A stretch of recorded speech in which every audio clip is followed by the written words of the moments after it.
Okay, Protection Warrior tier set for Season 3 is bad. It's not good. And before you come at me in the comments, let me explain myself.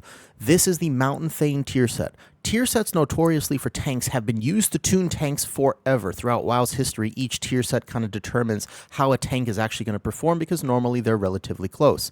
This Mountain Thane tier set is just straight up bad. Now, I don't know if the tuning numbers are wrong with it, but even if the tuning numbers were good, let me show you something. If I walk into this pack right now and I do my normal rotation, so I'm going to be booming voice, avatar, etc., thunderclaps, etc. I'm keeping my shield up, blah, blah, blah, blah, blah, blah, blah, blah, blah. I could be in battle stance. It doesn't matter. It just doesn't do damage. And even if it did do damage, it doesn't really enhance the gameplay whatsoever. I mean, really, this tier set, the ionizing charges, they're not doing anything. They're barely registering on a details meter. They're on here technically.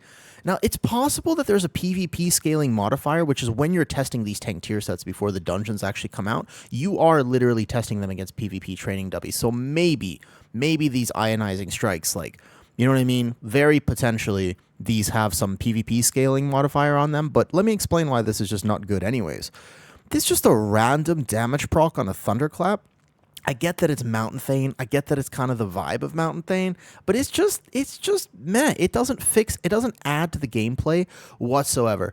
Like, it genuinely, this is just, they forgot Mountain Thane existed. They just put this in. It's just not good. It's not entertaining. It's not fun. Doesn't change your gameplay. It adds a few extra strikes to a thing that already added a strike that already did the thing, and it's meh. You know, you get like a few more maybe Thunder Blasts, but like, Mountain Thane needed help. Mountain Thane was so far behind Colossus for M+, that this was their opportunity to really give Mountain Thane an exciting set. Like, they could have really made this interesting. They could have... All the other tank tier sets are amazing. Almost every single one is like, damn, this is a really good set.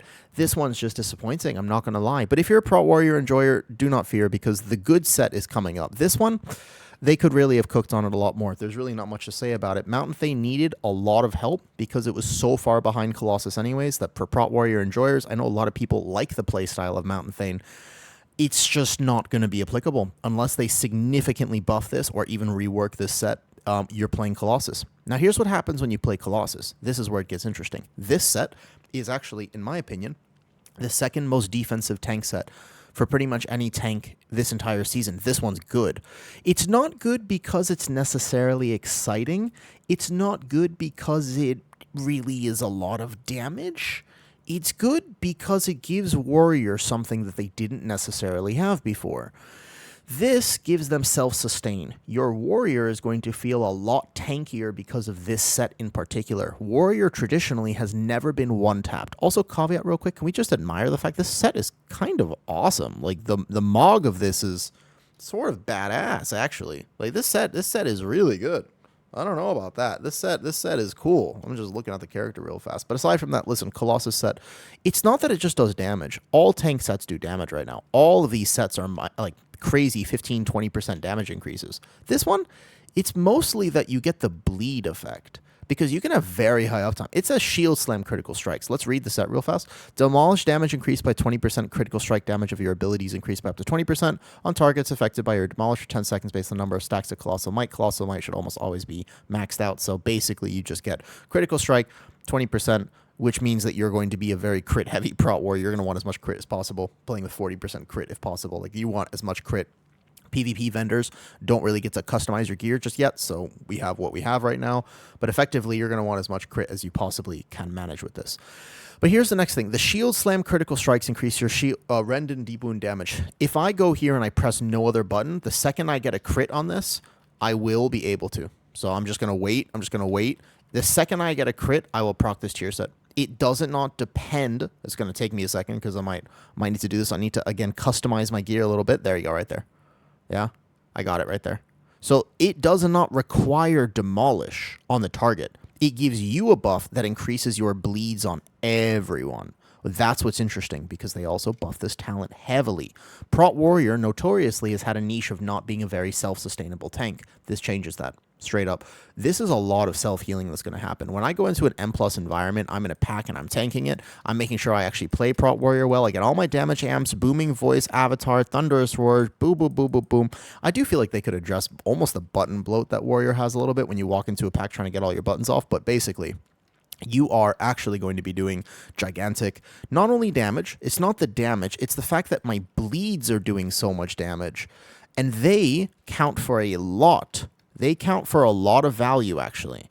Your bleeds doing this much damage is going to mean that if I was low health, I would be healing for a lot of that damage. This is a niche that Warrior has not had very much. I'm very kind of excited to see what that niche is actually going to look like. I want to see what this looks like in a dungeon environment. Let me see if I can show you. I'm going to mount up, I'm going to fall, and see if I can make sure I take enough damage that my health is low, but not enough damage that I troll this video and that I die. So we're at about this height right here. This looks a little far. This looks a little far. Don't die.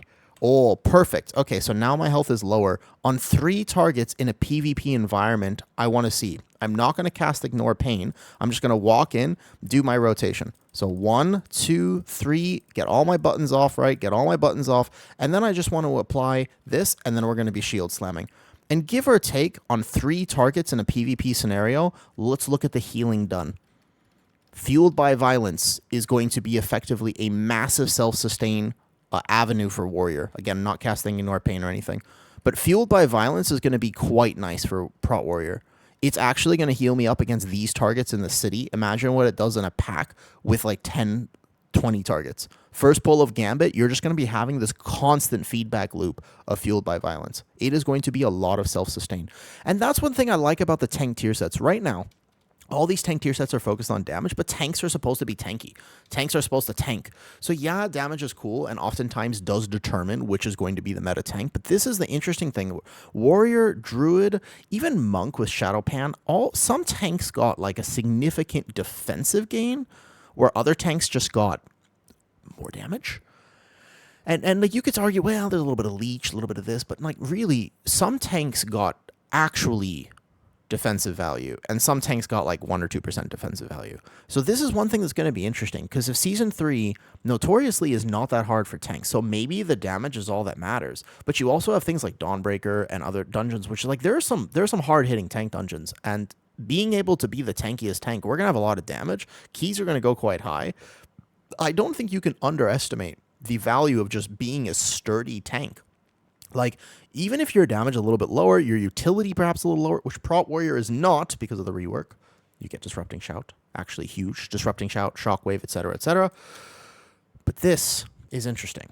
The fact that Warrior might actually be even sturdier, because it's already pretty sturdy. It's already quite tanky, actually. So the fact that you get even sturdier, even without Spellblock, you're fine. Like, genuinely, like, you'll be fine, because it only affects a very few particular situations in the next dungeon pool, and you can navigate those. Like, you can figure it out as a Prot Warrior. It's not the end of the world, okay?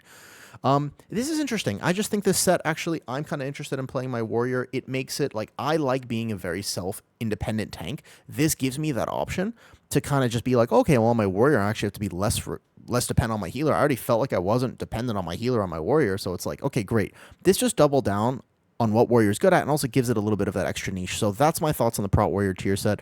I think that defensive edge actually creeps the potential meta forward, and anytime there's any sort of physical comp, Prot Warrior is very, very, very, very good, because notoriously Fury Warrior is really bad at M+, and they have not addressed that in the slightest. Arms Warrior is sometimes okay in M+, but very rarely are the DPS Warriors something that you want in your key. So if you want a Warrior buff, Prot Warrior is the best way to get it, because DPS Warriors are bad, and that is my also end note. Blizzard, please uncap Fury Warrior or do something with it. Come on, man. They're suffering. They're hurting. Okay, bye.